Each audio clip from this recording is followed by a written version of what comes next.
All right, well, good afternoon. Good to see you guys again. Hey, I wanted to spend a little bit of time with you and show you how to import a test from a test bank. Now, obviously, I'm not going to take you out and create an exam in the test bank, but you'll have to learn on your own how to create the test in the test bank. And then what you need to do is make sure that that test bank is compatible with Blackboard.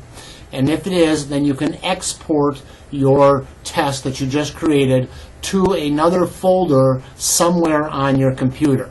And so if you wanted to go ahead and import a test, the first thing you do is you want to come down here to your course management area and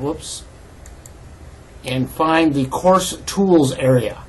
Click on course tools and then scroll to the bottom and you're going to see test, surveys, and pools. Click on that. And what you're going to want to do is work in the test area. So you click on tests,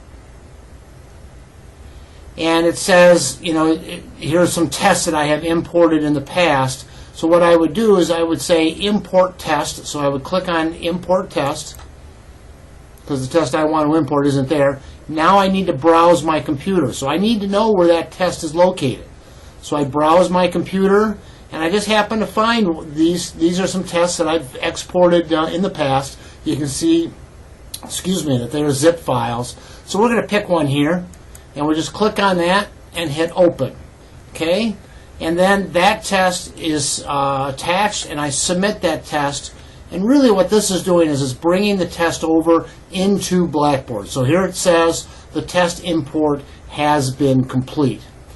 Now what I do is I go in and I do just like I do with when I create a new test. I'm going to go to my course folders and content area. I'm going to click up here on assessments, and this time I'm going to say test. And you can see that the test that I just imported is already here. So I'm going to click on that to highlight it. I'm going to submit that test. And then I get to choose all of those options that I had. So if you had a description for the test, you could talk about the description here. Talk about the availability of the test like we did in the other one. So do I want to make this link available? Do I want to add a new announcement? Do I want to give them multiple tests or attempts? Do I want to force completion? Set the timer. If this is maybe this is a time test, so you can put the timer on this, or date time, I should say.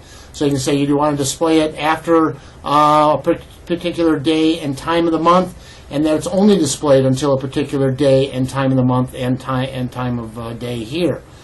Maybe you want to put in a password, and you can do all of those same options that we've done before, and then come down here and click submit.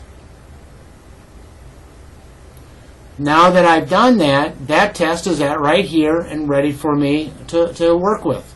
If I need to, and I have noticed this in the past, if I want to come up here and edit the test, one thing I've noticed is that when I've imported things in the past, it imports them as one point, as you can see right here. So because I like to have mine as a 100-point test, or 2 points per question, I need to change that. So one of the things that I'll do then is I'll come up here and I'll hit select all. So it selects all 50 questions. I change the point value to 2 by hitting 2. I then update it, and now all of the questions have been changed to 2 points, so it's now a 100-question test, and will be recorded in my gradebook as a 100-question test, and we're good to go. And that's it. That's how you import a test into Blackboard. So thank you very much.